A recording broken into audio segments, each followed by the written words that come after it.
All right. So I believe we are ready to get started and just want to welcome everybody that is joining the call right now. And I know more are coming in. And so wanted to just say, good afternoon or morning, depending on where you are, and welcome.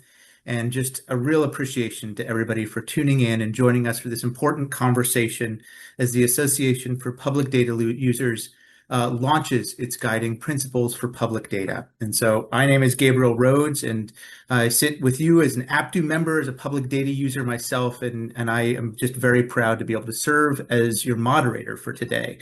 But I am, of course, joined by APDU President Amy O'Hara and board members Claire Bowen, Mita Anand, and Rachel Cortez, who are all here to walk us through the guiding principles. And at that point, we'll open up for a conversation, and we want to just welcome questions from you all along the way, and when we get to a Q&A portion about halfway through. I just want to say I know the work in preparation for this that went into it. I understand there was many a late day Friday meeting, and just want to congratulate all of the Amy as the president, the board members present, and all the voices that contributed to the principles. The mood of today is congratulations on getting these released to the field, and want to talk about how they're important, why they're important.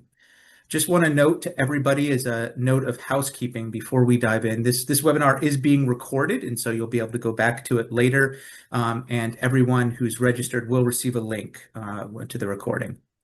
So to kick us off, I wanted to turn to you, Amy, and start with the big picture. Why did APDU feel like this was the moment for a clear set of principles? It was the accumulation of a lot of moments, because for a year now, we've been in reaction mode because the terrible thing would happen to an agency or a data set or a program, and we would express written outrage. We would have a sign-on letter. And fine, that's what people do, but it started feeling hollow and inadequate, repetitive, because that sort of letter of outrage, when open data were taken down, or when data fields were overwritten, or when advisory groups were terminated, or when data flowed between agencies in a clear violation of the law. Instead of balking at each of these things individually, we wanted a clear statement about proper data sharing, about privacy, about transparency. And then we could point to our principles when the next horrific news cycle popped up and said, hey, that violates one or all of our principles. But more than just using these principles to react to things that are crossing a red line, we see them as the foundation for building the data system that we want. A data system that's not just of the people, but really for the people.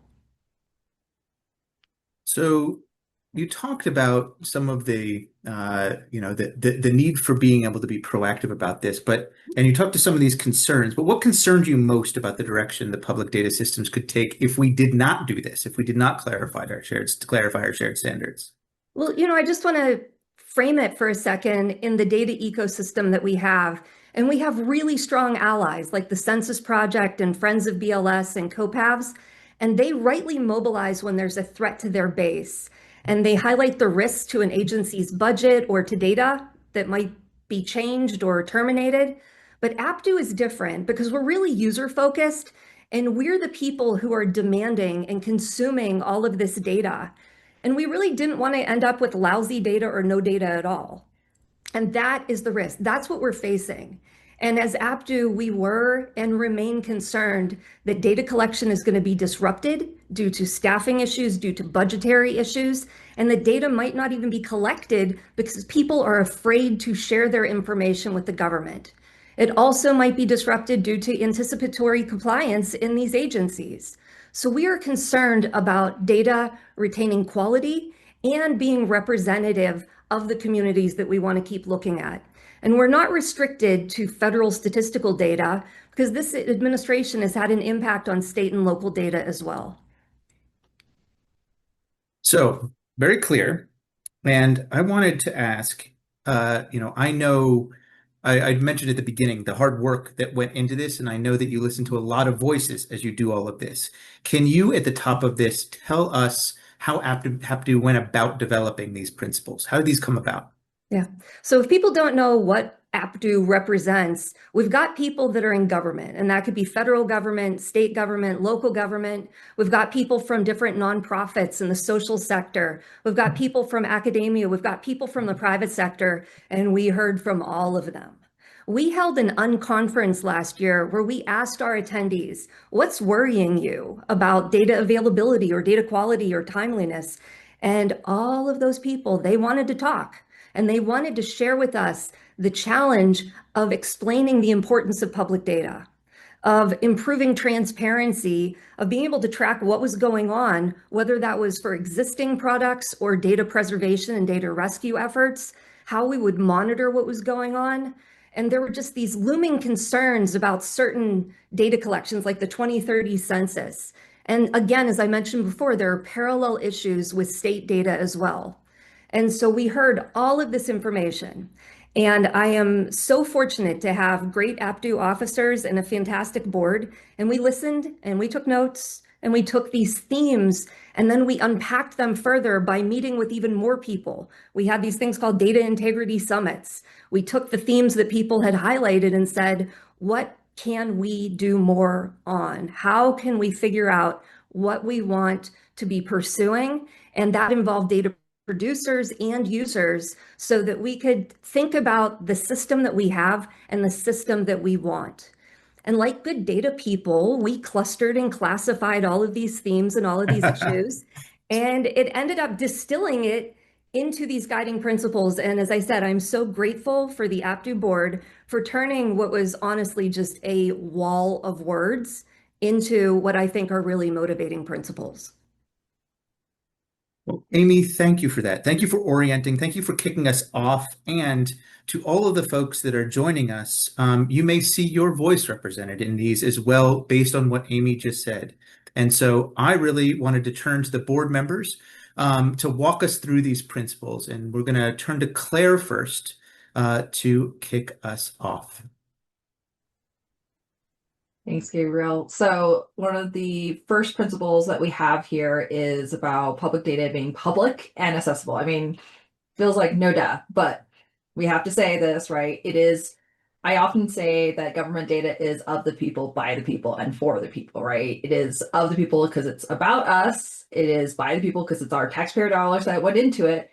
And it's for the people because it is for the public good. And so publicly funded data, and this first bullet here, it should stay public and it should have appropriate privacy protections, which we'll go to in a little bit.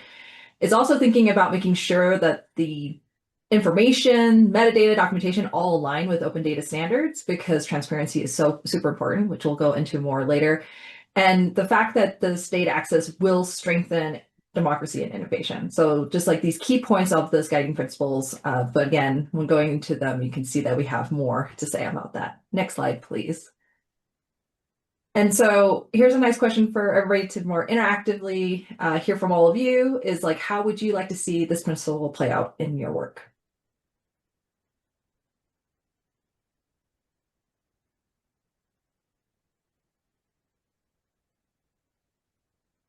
Give a few moments. I feel like at this time you need like some music jam.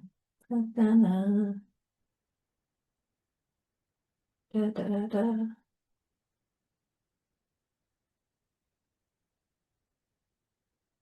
People are shy. That's all right. Keep going. I see a couple. Data can only be public and accessible if it's curated. Definitely, as somebody who works with ICPSR, for instance, like having really nice curated data, super important. I see another one. This is so difficult in the current environment. It should only be used for statistics and not enforcement. Oh, that comment right there, don't worry. I'm going to get to that in just a moment as an example. I see more coming in. All right, we got it flooded in. All right, thanks guys. Documentation is crucial. I see things about, we don't need another dashboard, but something that actually helps answer real questions. Just a quick shout out for my colleague, John Schwabish, who has a little blog about we don't need more dashboards. So hearing that, oh yeah, proprietary platforms, less of those, more open data standards. Yes, hearing this, accessible both in terms of availability, but also for disability. So want to make sure like things are 508 compliant. That's also why it's this quick side note for the guiding principles. We have it listed both as a PDF and on text base to be more accessible.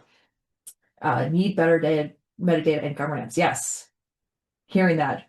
Versioning mattered. Oh man. Preaching to the choir there. I've started also putting little version controls in my own documents, saying like, document was created here by this person for this thing, right? Make sure it's understandable. Yeah. Thank you so much for responding here. We'll just take a couple more if there's more shout outs, but this is great because we'll collect these and help inform for some future work.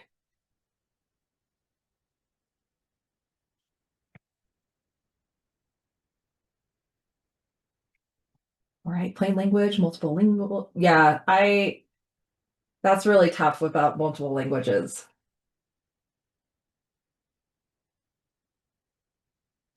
Standards across states and municipalities. I will say with the accessibility aspect, thinking about like within the state, across the states, and then state to federal, and yes, it needs to be trustworthy. Okay, so that's getting into a nice segue right there in that last comment to go into our second principle here, which is privacy and confidentiality are protected. So hinted at this, going to get a deep dive into this moment. So just a quick high level on this principle, we talk about how strong privacy protections build trust. So just as this last comment here about thinking about trustworthiness, it's really important and it supports our data quality. Think about our communities. So it's their data and it should be respected and represented. So that's actually a big thing for me is that everyone should be responsibly represented in data. And that's that responsibility piece and being represented, right? So that does require strong privacy protections right there. And that should go into the whole data lifecycle. And it's something that we're also been talking about more and more is that people sometimes focus on one part of lifecycle, like the big one being analysis or how we're disseminating it. But really it all starts from the very beginning of like how we decided to collect the information all the way to thinking about how it should be terminated or archived. And there's different parts of that cycle, and we should really be thinking about privacy and confidentiality throughout all those aspects there. And so if we go into the next slide, I wanted to prompt on like a specific example here, which is, I think some of you have been aware of this, just came out last month, this article. I have now this number memorized for bad reasons, right? 42,695. I mean, 42 is the answer to life universe and everything. And I'm just kind of sad to see that being the first in the tens of thousands of times that data sharing agreement was violated between IRS and ICE. So for those who maybe not remember, back April of last year, the IRS entered in some agreement with ICE to match taxpayer information on undocumented migrants. And this was over, I think it was almost 1.3 to 1.3 million undocumented migrants. And they being IRS conducted the match using TINs, the tax information numbers, and last known addresses. And the agreement actually between IRS and ICE was to provide the agency if ICE provided enough comprehensive information about each immigrant's first and last name and dates and like other information, not just asking for that request and the fact that they match it with TINs. So other than this is, I think, a very obvious ethical issue here, why does it also matter for the Association of Public Data Users or APDU? And it goes against our principle of that data should only be used for statistical purposes, and especially because this is administrative data that is collected in a manner with trust for administering the tax laws, not for these enforcement actions at all. And so getting to what everybody's been chatting about now, I see more in the chat talking about trust. Because when we use the data for not what its intended purpose is, we continually erode public trust. And that goes against our other kind of principles, thinking about like we're respecting the data provider, those who are also part of the data, making sure we have clear purpose of the limitation of the use of that data, making sure we have a strong oversight across the data lifecycle, again, from thinking from the collection all the way to the termination. And that at the end for this principle here for privacy and confidentiality is that making sure that when the trade-offs are unclear, so often in the space of privacy and confidentiality, you might hear the conversations of the tensions of privacy, usability, and access. well, if those trade-offs are unclear, we should be prioritizing privacy, and that's not what we're seeing right now. And so just wanted really to stress the fact that we're having these principles because public data systems only really work if people trust them, and having these violations really does go against developing that trust. And with that, I think I pass it off to my wonderful colleague, Mita, to talk about the next principle. Thank you so very much, Claire. It's a real pleasure to be here with everyone and really an honor to be part of the APDU board. It is one of my favorite aspects of my day-to-day life these days. So, okay, and why? Because we get to engage in these matters that truly, truly impact everyone. I do want to be clear that all of our principles are intertwined. So some of the things you hear here are natural outgrowths that you've already started talking about in the chat. So principle 3, every step of the data lifecycle supports ethical data. So like Claire was saying, public data are for the public good. Practices should respect individuals, communities, and data sovereignty. And I want to pause here on data sovereignty for a second, because some people would say data sovereignty is the concept that data is subject to the laws of the country or region where it was generated. But here we really wanted to get at the notion of more of the indigenous data sovereignty principle, which is the right of a nation to govern the collection, ownership, and application of its own data. So it's really more about, it is your data, so take agency over your own data. Another way of thinking about this we get from disability justice advocates, right? Where it's nothing about us without us. So really that notion of the community interest and engagement in the data lifecycle. And then goals, methods, limitations, uncertainty should be communicated clearly to support responsible data use. And I've already seen in the chat people talking about this very precisely, that we need to be clear about the use of the data throughout the life cycle. So if you are collecting data for a purpose, it should not then be repackaged and then used in a weaponized manner, such as Claire indicated with the IRS data sharing. So with the next slide, as we think about ethical data and the data lifecycle, what would be an example of how to reflect this principle in your work or in the work that we see in government agencies?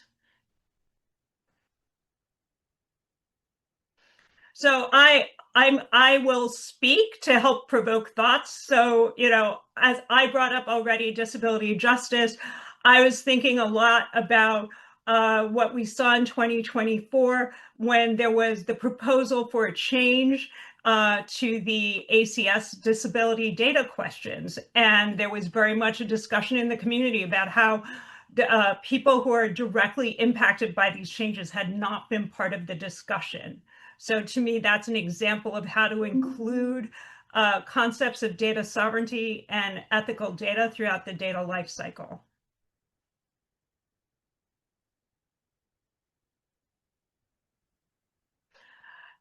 Kate, I see your question in the chat, and I would say it is both ethical data use, but ethical data collection as well, because it has to do with the engagement of the community impacted in the collection of the data. And I see Jennifer Miller has said that we want to see education throughout agencies and firms, because there are people who are not currently focused on data ethics.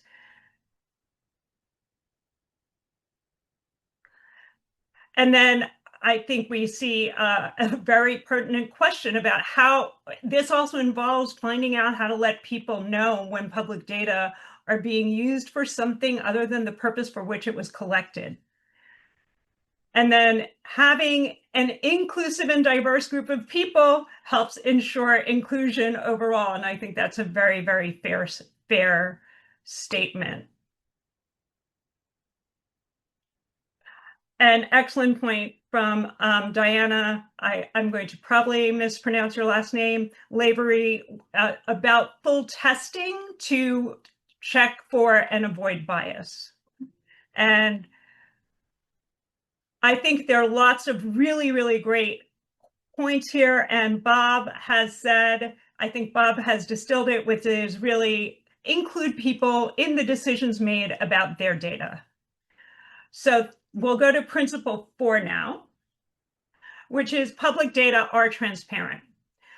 And what we mean by transparent here is not all data collected are immediately made available to all people. I think we all know that. I think transparency here, we are talking about transparency around the processes used for collection, the methodology employed, the decision-making processes, so that we are clear as to how the data were collected, what they're being collected for. And as we all know, data are manufactured. So what decisions were made along the way to get to that final data product that the public can access. So transparency builds trust. Data systems should reflect evidence and public input. And we need the documentation, and any revisions or corrections should be timely and clear. So the next slide, we're going to talk about a few points of where we see where public data may not have been transparent, which is the USDA food security data collections were terminated without notice or comment. And then we have recently seen the Census Bureau rescind a rule without notice and comment that provides for the transparency in the methodology used in calculating decennial census tabulations. So you can see how we would prefer to know the methodology that is being used versus not knowing that.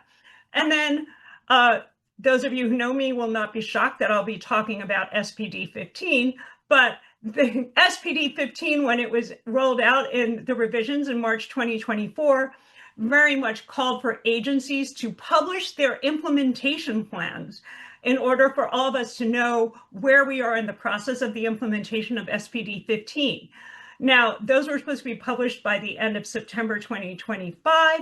That was pushed back to the end of March 2026. So the countdown's on, and we don't know whether or not that timeline will be honored, and we don't know if the implementation plans will be made public. And why is this important? Because we want to understand the deliberative process by which agencies are determining why or why not they would seek to implement the plan and how they seek to implement it, because then it allows for a dialogue with the communities that such collection impacts. So those are some examples of like why we absolutely need this. I see that Jen Park in the chat has said we absolutely need to know why rules are being terminated or modified. And there is a reason why we have a notice and comment process, and that should be engaged with and reacted to as much as possible. So with that, I am going to send it over to my dear colleague, Rachel Cortez. Thanks, Nita. I appreciate it. So I'm here to talk about Principle 5 and 6. 5 is just calling for public data to be fit for purpose. And what this is about is just making sure that public data actually work for the purposes that people need them for. And like a lot of these that my colleagues have talked about, this seems obvious, but of course, when you put these things into practice, it can be a little more complicated. Because fitness for purpose isn't just about one thing, it's a combination of qualities. And we want to know, are the data accurate? Are they complete? Are they timely? And the tricky part is that those really need to be answered based on the context in which the data are being used. So if we're talking about a natural disaster, we want really timely data. If we're talking about program implementation, maybe we wait a little longer for complete data, or definitely wait a little longer for complete data. But the priorities can shift, but of course, we're always committed to quality. So what does it actually look like? It means that data reflect reality with minimal error or bias. It means definitions and methods are documented and applied consistently. It means that data can be compared meaningfully across time and sources. And it means somebody didn't go in and change the methodology without telling anyone. It means the data are disaggregated enough that it can be useful to the different communities and persons who are using them. And when data are missing, it's handled transparently through well-documented imputation that's flagged as such so users are aware. And it also means thinking about who's represented. So the communities and the conditions of interest are reflected accurately without systematic over or under representation of any group. And of course, that's not just a technical problem. It means that we need public input on how data are collected, governed, and used through mechanisms like advisory committees and other organizations. And really the bottom line here is that fitness for purpose isn't a one-time checkbox. Data providers should be continually monitoring dimensions, publishing quality assessments, and involving the people who actually use the data in these decisions. Because quality isn't a destination, it's something that has to be maintained. So for my request for audience participation, I would like to ask, where do you most commonly encounter barriers to making sure data are fit for purpose? So thinking about, have you ever used a data set that you knew wasn't quite right? And did you know it wasn't quite right before you used it, or after you were able to look into it more and decide what it was really measuring? And what dimensions of data quality fall short in your experience? The timeliness of the data, the completeness, the accuracy, what's really making them not fit for purpose in your experience? And another kind of question to foster conversation would be, what kinds of support, governance, technical resources, training would help you put this principle into practice? Yes, I'm going to wait a second because people are hopefully giving me their great thoughts about their fit for purpose. So I see people tend to use what is available regardless for what's fit for purpose. That's true, right? So I guess that's why we have to pay attention to it before it even goes out. Timeliness, interoperability, and documentation. Not fit for purpose data usually, oh, I missed it. I missed the, like in my field of science of metadata. Okay. Very specific example, legislative bill trackers that require you to know the bill number to search. Is very specific. I often see people trying to use data that are not very precise in analyses, and that happens a lot. I think maybe a lot of people on this call will that'll resonate. I know a lot of my job is telling people they can't use data that they want to use for the purpose that they want to use it for, and that can be a hard conversation to have, but of course, very, very important. Having context documentation is a big help. Yeah, great points. So next slide. Moving on to principle 6, public data systems are sustainable. So this principle is about what it takes to keep public data systems running well, and not just today, but over the long term, because even the best designed data program falls apart without resources and infrastructure to maintain it. This means that stable funding is available throughout regular budget allocations, not cobbled together for short-term grants that disappear. It means having qualified staff to handle everything from data collection and processing to documentation and user support, plus all the government's work around privacy, transparency, quality, all the things we're talking about today. And it means investing in modern tools and technology, because the software and hardware that power these systems need to keep pace with technology and how are data collected, how are they reviewed, how are we sharing them, the dashboard conversation again.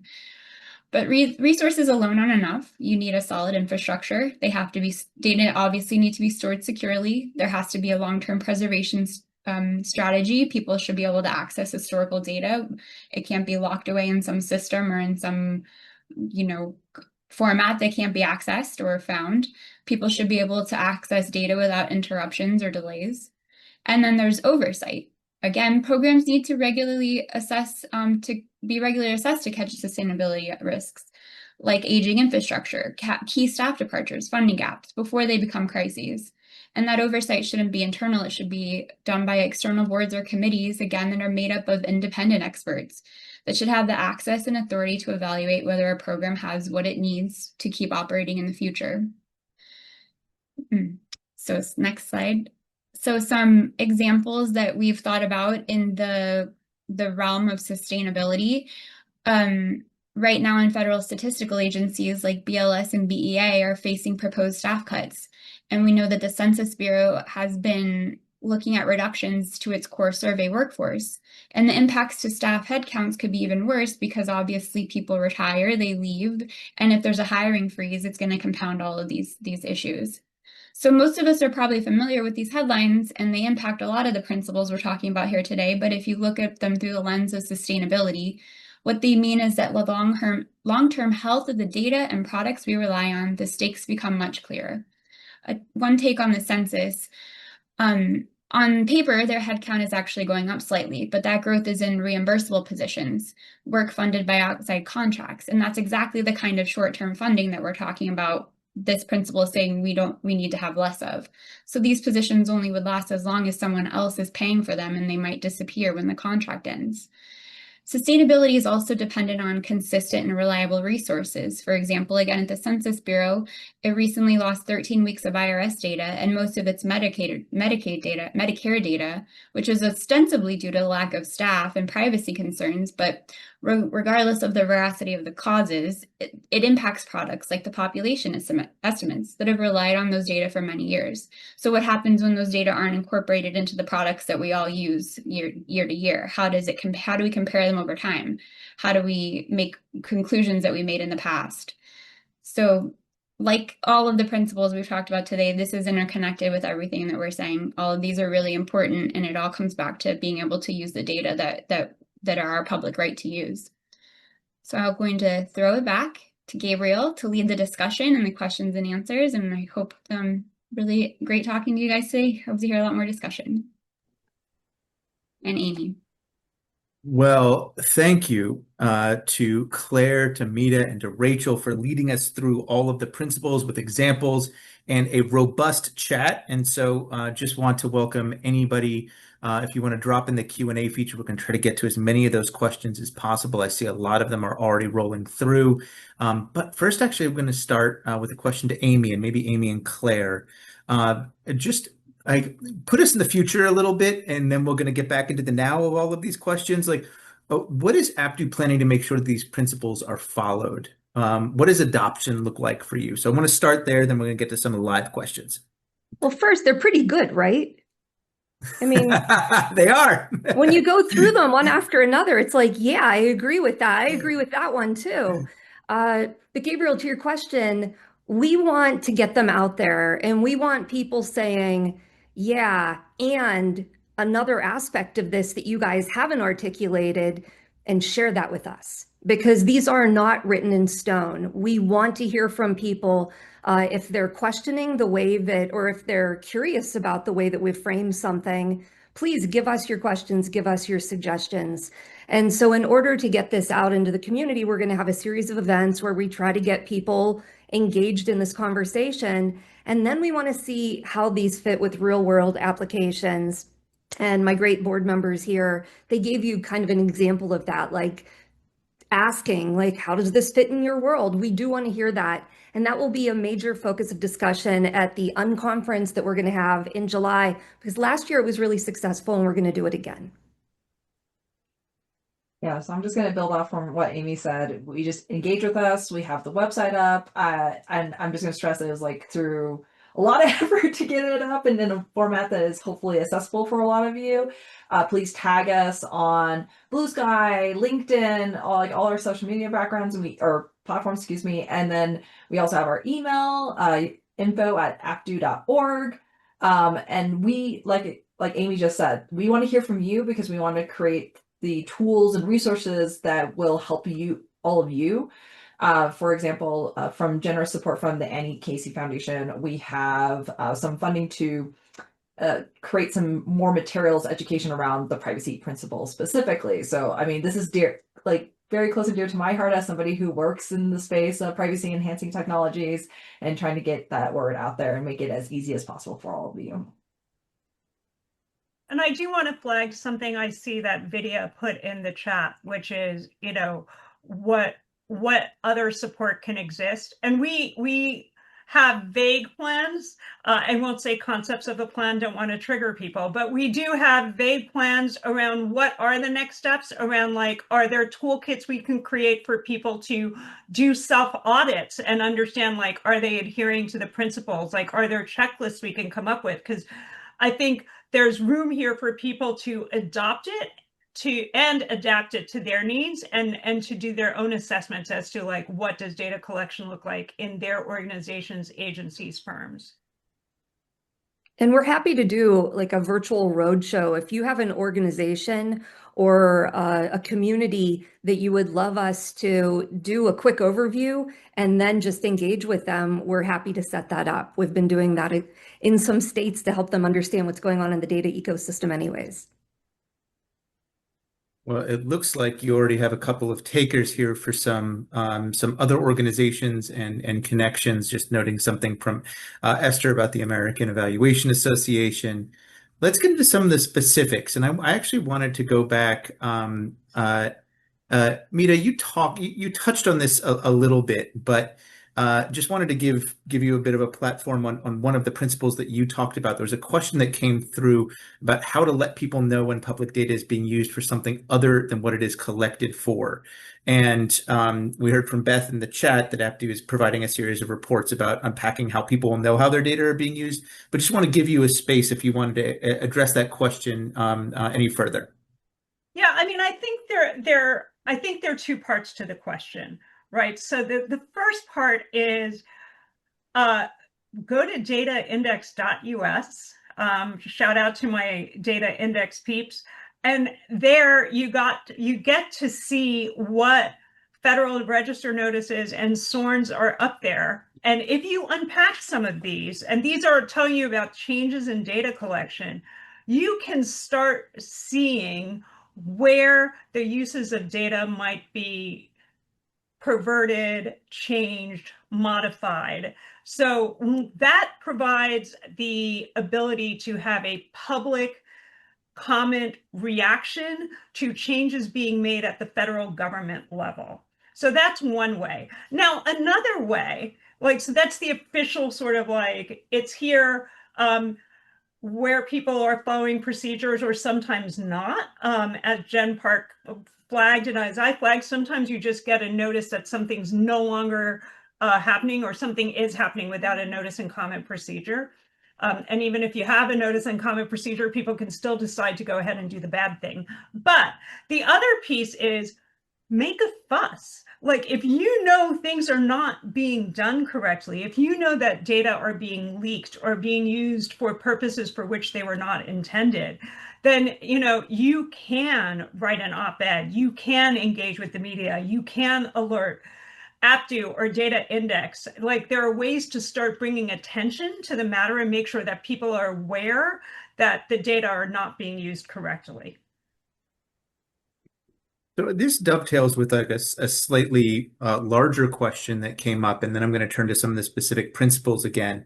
But we have a question from Pablo in the chat about the most important, so making good trouble, making noise around some of these pieces. But are there a set of top most important asks that we should be making of decision makers in Congress and the administration, corporate actors, NGOs, universities, just ideas to advance the principles, like the bigger picture asks that folks may be able to make from whatever perspective they're sitting in? I'm offering that to all of you. Well, I'll go with a rip from the headlines. Read the headlines and ask your elected officials how it would work if letter carriers conducted the US Census. And ask your elected officials precisely to, Claire's 45,000 number. 42. 42, as far as we know. But ask about those specifics. Ask about data flows. It's not very sexy, but it's something we have to do. What data are going where for what purpose? And how do we improve transparency? But it's asking questions, working, as we've just said, working with the media in order to bring attention to more of these questions. And then the important work that Data Index is doing, pointing to all these Federal Register notices, make your voice heard. And APDU runs these short little rapid response webinars. If you have never responded to a Federal Register notice and think that it sounds like something that you don't know how to do, we point out how easy it is. But it is important that you make your voice heard. And I'll let my colleagues pile on.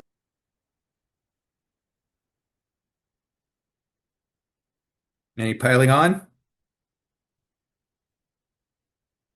All right. Well, more to come in future conversations. Rachel, I might throw to you for something just to give you a little more space to talk about a question that came up as you were doing principles 4 and 5, and I know that this is something that is a very live topic about non-response rates, understanding where there are holes in data. You talked about it a little bit when you were talking, but a couple of questions came out around one, just needing all the help we can get with surveys for older adults. And I thought that was a really neat framing of the first thing people will tell you is your survey is too long, and the second thing is that you'll need to add something, which I thought was a really fantastic framing.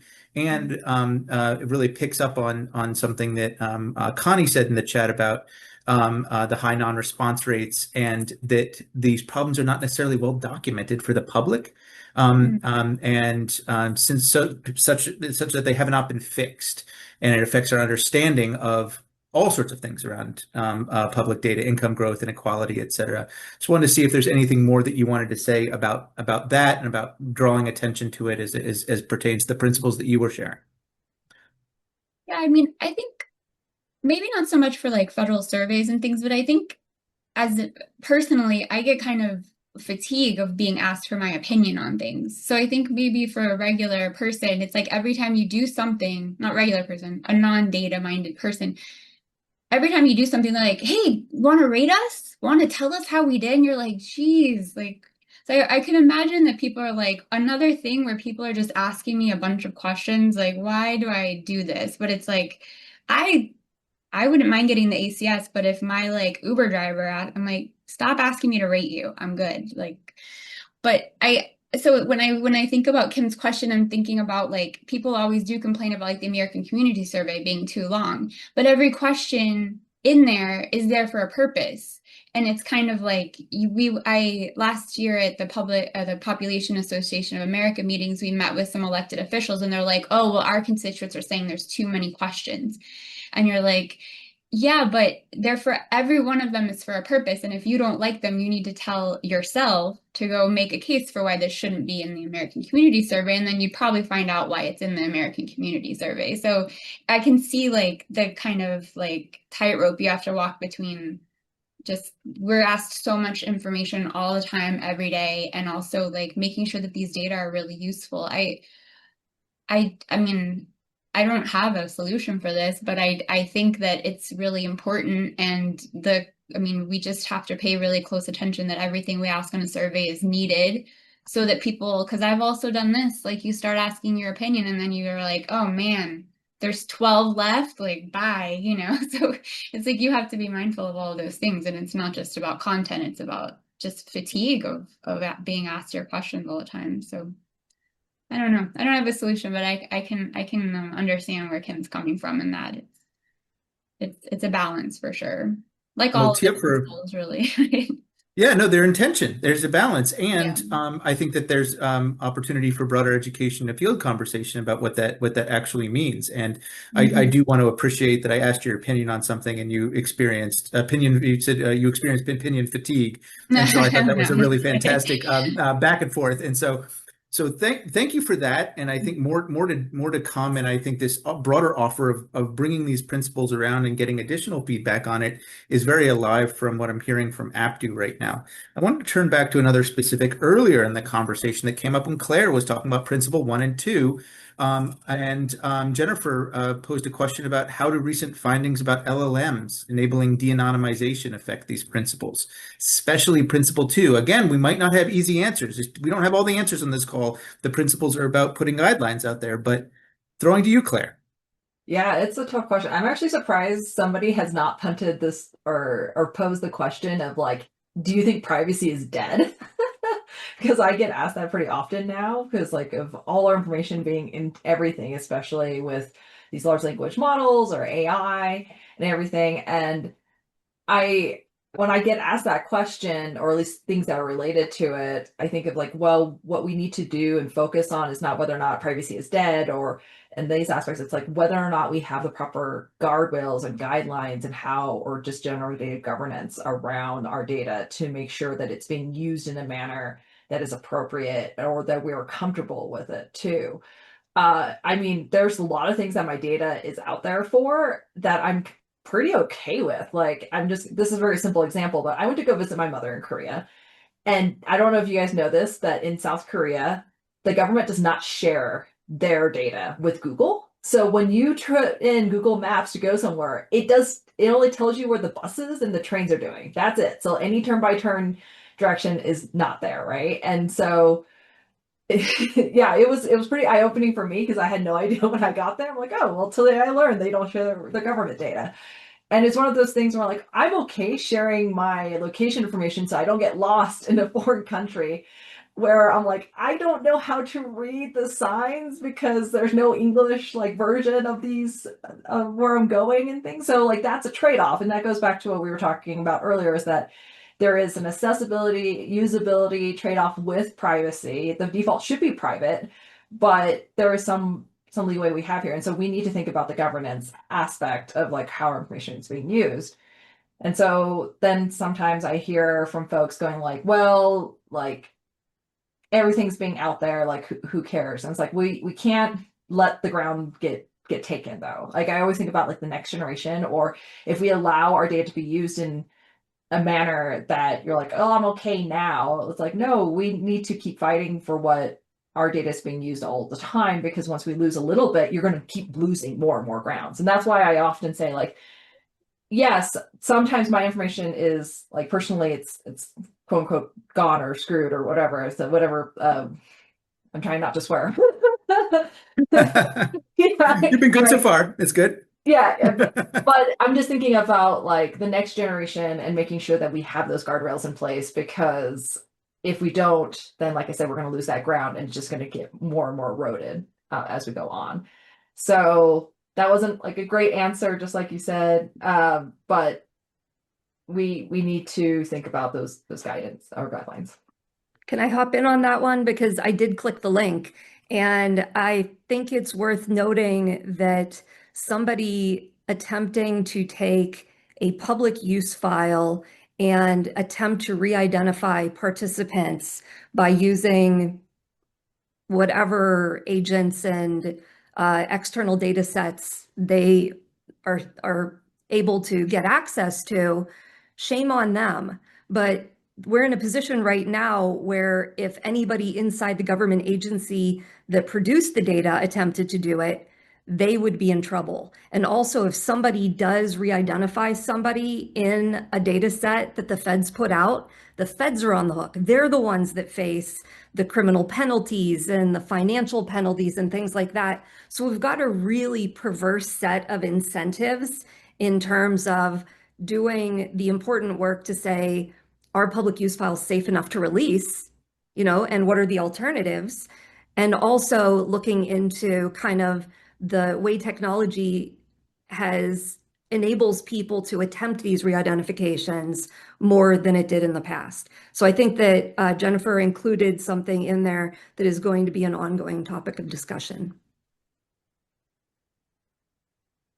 Well, thank you both for that. And Amy, I want to turn to you for the next question, but I also just want to note that we had some questions come through on use of acronyms, and just want to acknowledge that I get lost in acronyms too. LLMs, as I posed in my question, refers to large language models like ChatGPT, Claude, Grok, etc., that we are seeing in highly prevalent use right now and have been in the media. So just wanted to say that out loud. Please call us out for acronym use. I am the first person to line up to ask around that. But here's another acronym, and Amy, I'm going to throw this to you, actually, which is, we got a question, which I believe actually Beth addressed a little bit in the chat, but how these principles dovetail and align with principles and practices from CNStat. Yeah, so CNStat is the Committee on National Statistics from the National Academies of Science. And this is a great time to remind everybody, if you know of resources that should be brought to bear, please let us know. Put it in the chat, send us an email, and we are happy to amplify and improve awareness to these different resources in our newsletter and on our website. So I think that this is a good example of one. But for people that aren't familiar with the little purple book, the little purple Bible that the National Academies puts out there, these are the principles and practices for the federal statistical system. And it has all of these things that we used to be like, yes, we have this and we can do better. Things like making sure the statistics are relevant and we have credibility among data users and that we have trust and that statistical agencies had independence. And, that was something that specifically, again, ripped from the headlines. If you look back and see what some of our cabinet secretaries say, they say, oh, the agencies don't necessarily need need independence. And that's like crazy. That is something that was unthinkable, 15 months ago. Another aspect from principles and practices is that you need to have continual improvement and innovation. And as you heard from our guiding principles, that's really hard to do without the right resources, without a sustainability model to produce the data we need and be thinking always of how we're going to do it a little bit better to make sure that it is satisfying the needs of data users. But if you aren't familiar with that, we will make sure that we have a link to it. And if you think of other resources, again, please let us know. I know that the chat is getting filled with a lot of these. Have you seen this? Mita threw one in there that's great, the almanac that they make. There's so much out there, and we as a community can learn from each other. So I want to acknowledge that there's a handful of additional questions. I'm going to pose one more, which is just came through the chat or came through the Q&A around that actually takes a bit of a historical perspective of how this has changed over time and the involvement of data brokers. I'm going to ask that for just a moment. I'm going to say this is going to be the last question for the Q&A portion. We're closing up in another minute or so, and then we're going to turn back to Amy to bring us to a close. We do have a few questions that haven't been answered around recourse for loss of public data, around thinking about how to keep on advancing public education on data literacy. We can follow up as we come back with all of these resources and just the robust chat here. And so just want to say thank you so much for this Q&A, but put to you all as a final question. We have this question that about that data brokers seem really inventive, more so than government. They can move quicker, and that we have this evolution over time that city directories and libraries in the kind of old school way have data that can now be considered sensitive, and that other countries such as Norway have opened up their tax records and the sky didn't fall. Are we thinking about this? Are we mislocating the problem is the question, but like I really read this as like, how has this changed over time as we're going into more of a digital space? And that is something that APDU's history and historical perspective, I know, is a big part of what these principles stand for today. So I want to put that to you all as APDU leaders. Is there historical context on this? Is there any response that you have to that as a final question? I wonder if part of the problem is that just now there's so much more that can be used in combination with other things that it makes, like, maybe in the past when one thing was available over here and one thing was available over here, it wasn't as big of a violation maybe of privacy as it would be if you could put it all together into a database and fill in the holes that you're getting from one into the other. And it's kind of like a different time. That's the first thing that I kind of think about. It's kind of the census privacy thing. It's like, yeah, we used to do that, but we also used to send giant books that you'd have to go to the library and read in a table like that. It's a different kind of world now. So yeah, and to build on what Rachel said, I think we need to run that question through the principles that we just articulated. And so it's not just the accessibility of the data, but then what are we using the data for? So like, what are the role, so the sky didn't fall in Norway. I don't know too much about Norway, but how are people using the data there? Like what are the guidelines? What is the accountability that exists when data are being misused? Because I think one bit that we did not hit in our principles is whether or not there's accountability for the misuse of data. And I'm not opining whether or not it should be there. I don't know if it belongs here, but I think we should grapple with, as a society, what is the accountability for the misuse of data in a time where we see data being used contrary to its intended purposes. And when we don't have the accountability, the incentive to misuse data only increases. Also, the nature of bad actors has changed radically. It used to be like, if you tried to break into the data, we're going to fine you $100,000.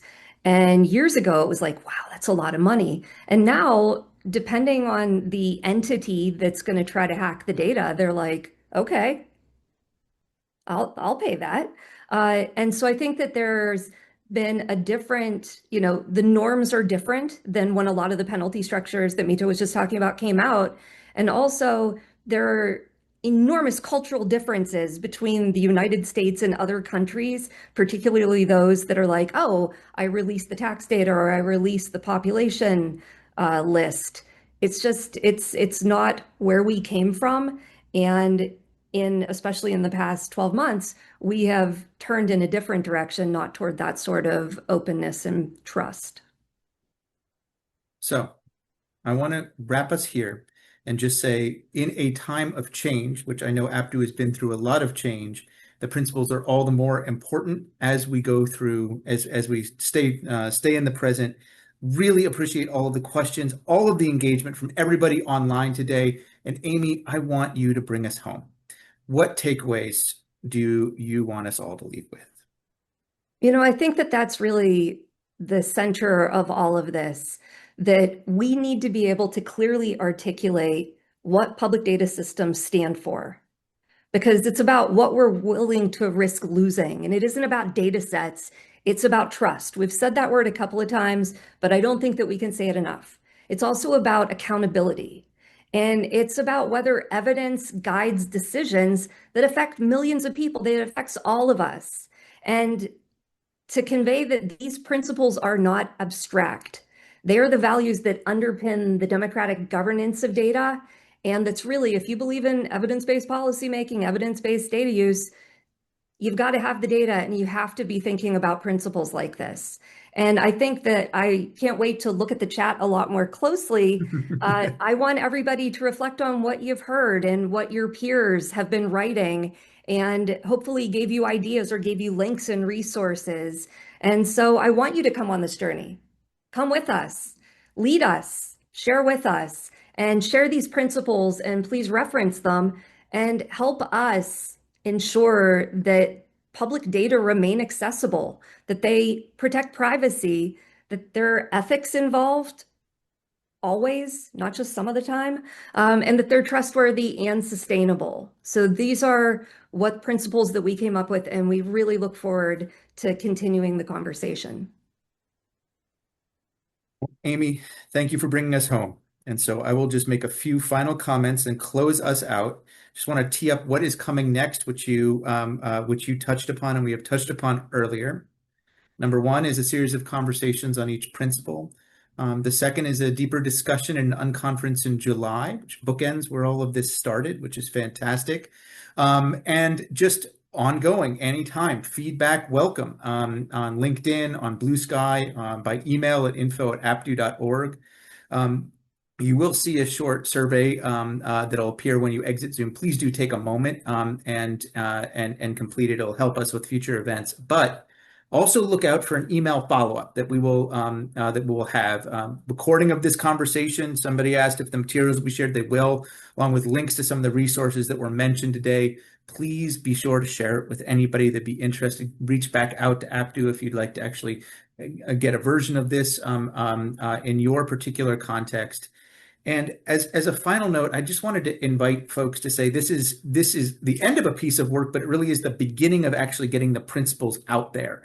And so just inviting everybody to think about, starting today, how does this show up in your domain? How does this show up in your day-to-day? Tomorrow, pick one principle and think about how it actually shows up and feed that back to us. And just a humongous congratulations to all of the contributors to this work and the team and leadership at APDU. That's it. Thank you so much for joining today's conversation. Congrats all.